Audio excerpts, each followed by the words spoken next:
welcome back to my channel. Today we're gonna be wrapping Christmas presents, and I'm not gonna really get into detail on the presents because I don't know when I'm gonna post this, if I post this before Christmas or after, but I just want, I'll just do like a little like get to know me and all of that. Look at the gift bags I got from Marshalls, they're so cute. I don't usually do gift bags, but I'm like, I don't want to waste more on boxes, and I'm like, those are fine. Well, where do I start? I'm a stay-at-home mom. Like, I've said that a lot. I feel like I'm a broken record at this point because I'm like, I'm a stay-at-home mom, period. That's it. I'm from Southern California. I don't live there anymore. I wish I did, but I don't. Growing up, I was in a happy home, but we weren't that fortunate, so we didn't have a lot of money. But that didn't even, like, I don't even remember that I don't remember not having money because we were so happy in like the household, you know. Growing up, my mom and dad were together, obviously, and I was a pretty happy child.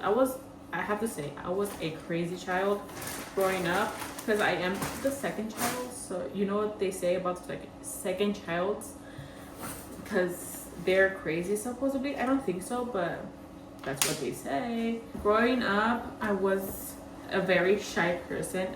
I've always been a scared person. Like what ifs.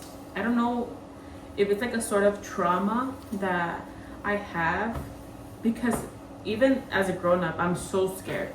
Like, I make other people's problems my problems, and I tell my mom, like, this is gonna age me, because I'm like, I'm worried about stuff that doesn't even matter to me. Like, ni me va ni me viene, but I'm over here like worrying about it, like can't sleep because of their problems, and I'm like, why am I losing sleep over somebody else's problems? Like, is there therapy for that? Because I need therapy, because I've been through some shit. Like, whenever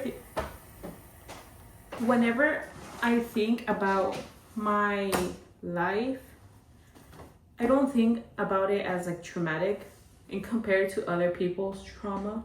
Like, I do have some traumatic characters. Like, it's not as bad as other people, so it's not bad at all, if you know what I mean. Just because I don't have it as bad as other people do, like, oh, I can't complain about it. Like, I'm an emotional person, but it gets to the point where, like, okay, other people has had it worse. When I was 18, my dad died, and it was very traumatic because it was very sudden, and it wasn't like anything crazy in the sense of like traumatic in the sense of like murder or anything like that. It's not like that. It was just like sickness, you know, like COVID. Everybody knows COVID. So it was sudden in that way, and it's hard because I've been through some traumatic things about that. The only people I've told about this is literally my man, because it's so traumatic. And I think about it all the time, and I'm like, what the fuck? That is traumatic. If you told that to another person, they'd be like, what the fuck? You know? I always think that I'm not a traumatic. I feel like I am traumatic. I'm traumatized because of certain things, and I don't know if anybody else feels like that, because like, just because you don't have it bad as other people doesn't mean you don't have it bad at all, you know? But I guess that's my TED talk. After my dad died, I met my man like maybe that month, and he literally saved my life. Like, I don't know what I would have done. I feel like I would have become an alcoholic if I didn't meet my man, because I fear that I was going in that path, and I didn't want that for myself. When I met him online, so we were like FaceTime and like whatever that, and he lived like 7 hours away from me, and he went to visit me, and I didn't think he was gonna visit me, because I'm like, why would a man drive 7 hours to meet you, you know? So I was like, whatever, if he doesn't come, he doesn't come. I was all ready and stuff, but I'm like, it's okay if he doesn't, you know? But he did. And then that happened in April. And in October, I moved in with him. Yeah. I moved in with him 7 hours away from my family. And I could say not the moving in part was traumatic, but like after like settling in with him, I was like, what the fuck am I doing, you know? Like I'm so far away from my mom, because my dad had already died, and my sister and my brother, and I'm like, what the fuck am I doing? And then I'm like, wait, do you love him? Obviously I had to move, you know? Like I thought to myself, like, what the fuck am I doing? And I was like, but I do love him. So I'm like, I, I don't think it was too fast because I don't regret it at all. But that I feel like that's not normal. I got pregnant at 19. I got a really traumatic. I feel like all my traumatic trauma comes from like like from 17 and up. That's how bad it was. But I had a very traumatic miscarriage. I still cry because it's scary. Like imagine not knowing anybody. And then it was around like, it was 2020, it was the year 2022. So COVID was still pretty strict. Start from the beginning. I worked at Starbucks, right? And when I worked at Starbucks, I would carry like heavy stuff, like heavy ice, heavy milk. But I was like, whatever. That was a Friday. On Saturday morning, I started bleeding just a little bit. And the doctor told me, oh, just rest. So I didn't go to work. I rested the whole Saturday. The morning of Sunday, I was laying down, and then I went to the restroom, and gushes of red stuff came out. And I got super scared. I was like, what do I do? What do I do? And then my man was home because it was Sunday, and he took me to the hospital, and I didn't know what to do. He couldn't even go inside with me. Like in the ER, they try like get your information before they send you in, right? Like on the chair for them to take my insurance and stuff, and my blood pressure, and puddles of the red stuff. And it was crazy. They're like, oh, they were like, go to the restroom. And I was like, okay. I went to the restroom. I could not stop gushing, clots. And I was like, oh my gosh, what the heck is happening? And by myself, and 7 hours away from my family. Like, what the? I already knew I was pregnant. I was like 9 weeks pregnant at this time. It was the day before Thanksgiving. It was the day before Valentine's Day. It was so crazy. So like every time Valentine's comes around, I'm like, it just gives me that memory, unfortunately. But yeah, I was gushing blood, and then I was like, they had like the emergency like sticker thingy, and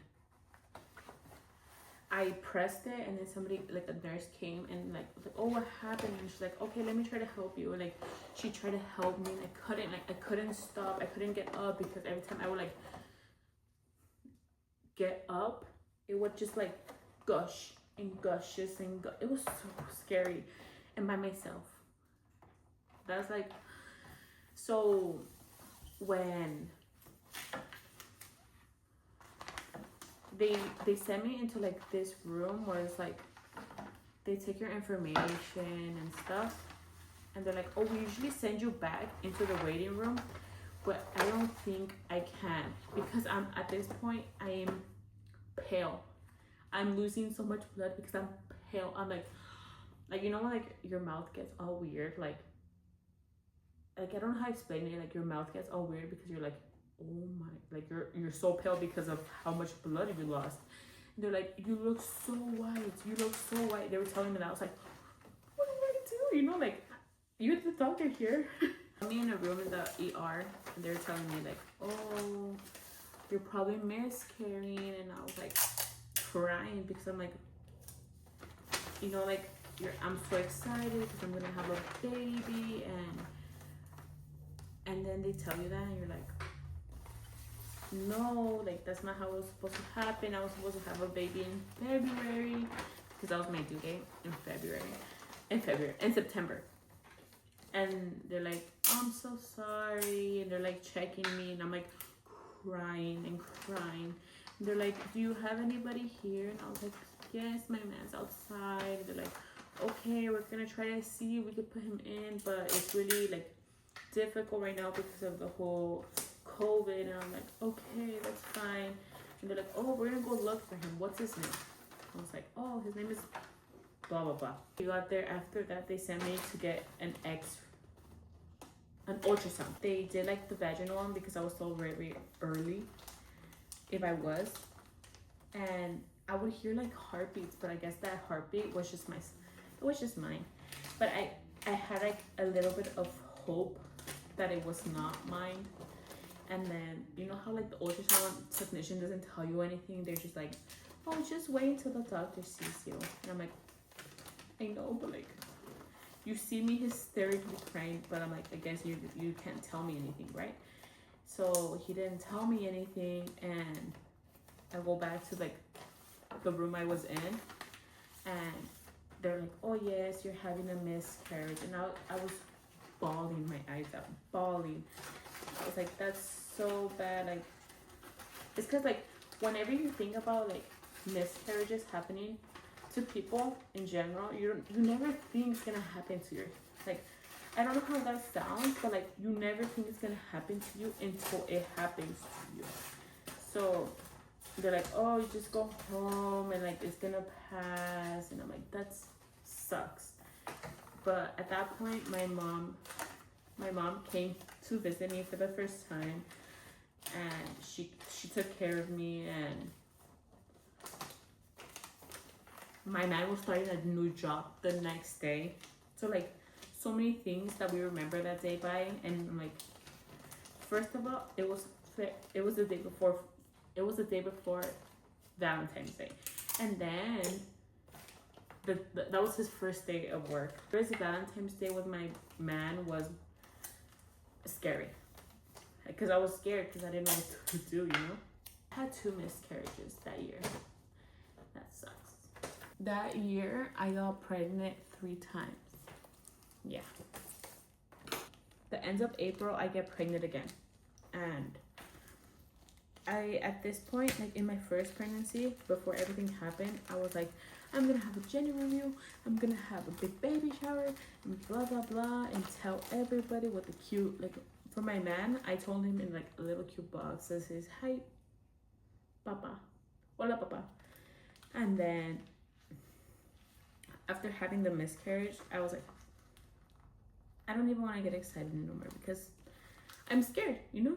That year we went to Mexico. We usually go to my man's hometown, but we also take like a trip in Mexico. The year before, I had went to the family vacation, like for the first time, with only knowing each other for like a couple months. Went to Los Cabos, right? And the next year, when I was pregnant, we had a trip planned to Cancun.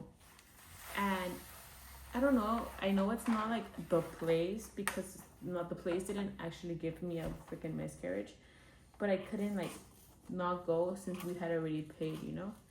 And we had seen a doctor before that in Mexico about my pregnancy, and he had said that I was only 6 weeks. He tells me to just take it easy. And I'm like, okay. I'm like, well, we have a trip planned. And he's like, well, if you have to go, or blah blah blah. So we go, and then we go to the famous park. If you know the famous park in Cancun, you know it's Exare or Chino se llama. And we have like this whole day. Like I don't get on stuff. I don't even know how to swim, so I'm like, I can't even get on stuff. We were just there for like the adventure. We took a whole bunch of pictures, and then everything's fine.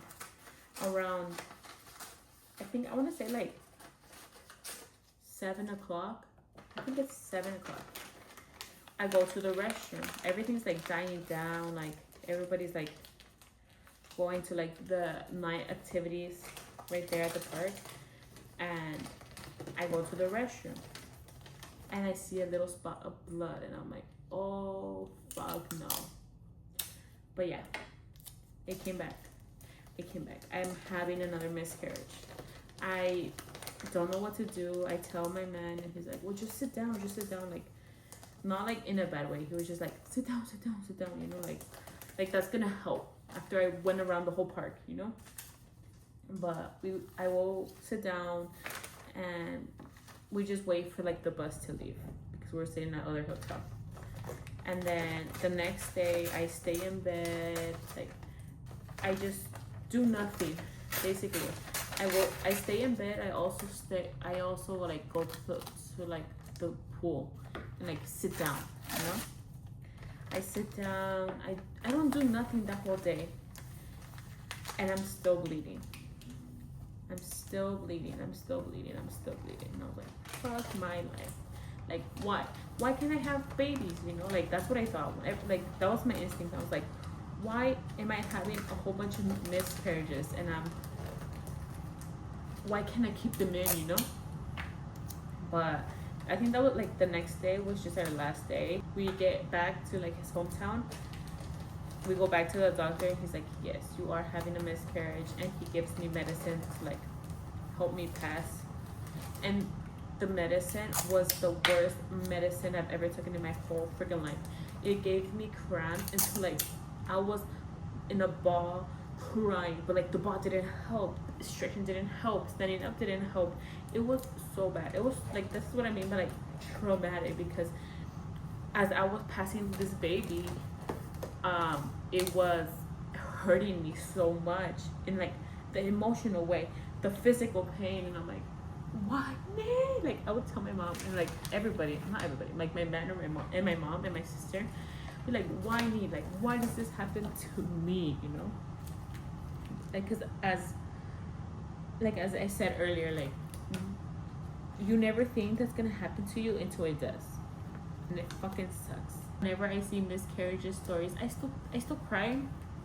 You know, like I still cry because it affects me too, because I was once there. I was once that person. That person is never gonna leave me, and every September I'm always gonna remember like, oh, I was supposed to have a baby, or I was supposed to have a birthday. I get pregnant in July. My first trimester goes, my second trimester goes. It was a pretty normal pregnancy. I was super scared. We didn't do no gender reveal or nothing. We literally found out in the email of the NIPT test. I found out the gender by myself when I was home. One of those days, I was home all the time, but I called my man like, "What's a girl?" Even though we already knew. I already knew. It was around like October, and then I didn't travel home. Did we? Oh no. We didn't travel home or anything. My mom came to us. We moved to right here where I am. My grandfather died from my mom's side, so we went. Like I moved here in October, and then he died in December. So that year, my mom lost her husband and her dad. My daughter was born in March by induction because I had cholestasis, if you know what that is. Yeah. But that's basically where my stay-at-home mom journey started, when she was born. I started this YouTube channel because I've always been a YouTube watcher. I've watched YouTube for years. You know, like the 2015 era. I think I was like, not even, I was younger. I was 12, I think. When I first started watching YouTube. Her name was like Crazy Ray Ray. She did like, I have curly hair, as you can see, but she did like this tutorial on how to straighten your hair without a straightener, because my mom wouldn't let us straighten her hair. And she did like this straightening hack, and that was like I still remember it, like that was my first ever YouTube video watched. Her straightening her hair with bobby pins. Now I still watch her. Her name's Saray Jones. She changed her name from Crazy Ray Ray, obviously. 2016 School Leisha. I've always wanted to do that. I've always wanted to do that. But then like I was too embarrassed. Like, what if they judge me? Like, what if people judge me? And I'm like, I don't care. Like, I've always liked it. Like, I never, not once thought about it. Like, I would see YouTube and I'm like, I want to do that so bad. Like, I want to do that so bad. I want to do that so bad. And then I got with my man, and then I thought he would judge me, even though like, why would he? If he is my man, you know? But that's why. But I started off small. I started off with a TikTok account, and then I grew. I feel like that's a lot of people. Like, a lot of people don't think that's a lot of people, but 2,000 people, like, imagine 2,000 people in your house. That's a lot of people. But yeah. And then ever since I started my TikTok account, I still post on YouTube, like the shorts. But I was like, I don't want to just do the shorts. I want to do YouTube. I've watched YouTube for the longest. Like, I'm doing TikTok, but I'm watching YouTube, you know, and TikTok obviously. But I want to do both. So I'm just gonna do it. I don't care what people say, even though like any family members that I know, I don't even see them because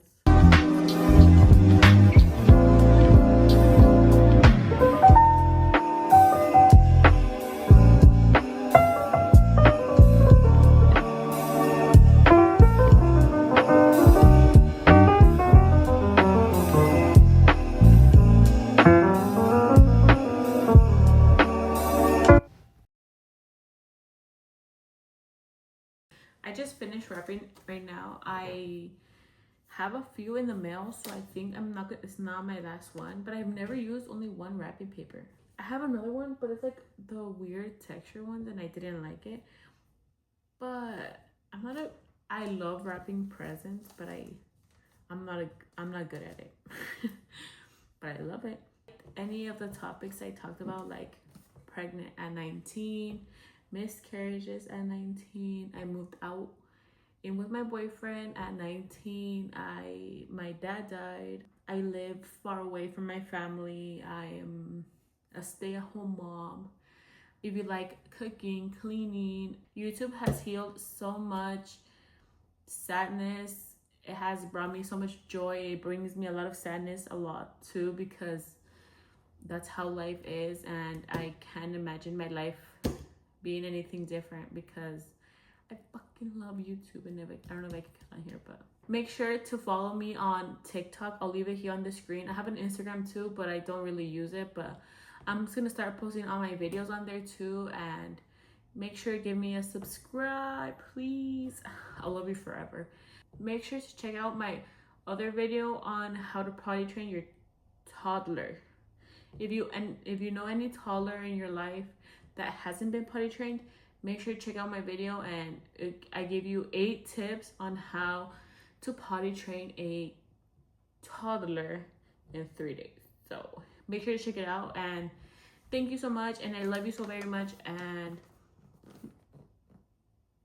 I hope I could be your favorite comfort creator, because I have so many, and if I can share them with you, I will eventually share them. Give me a like and a subscribe, and I love you forever. Bye.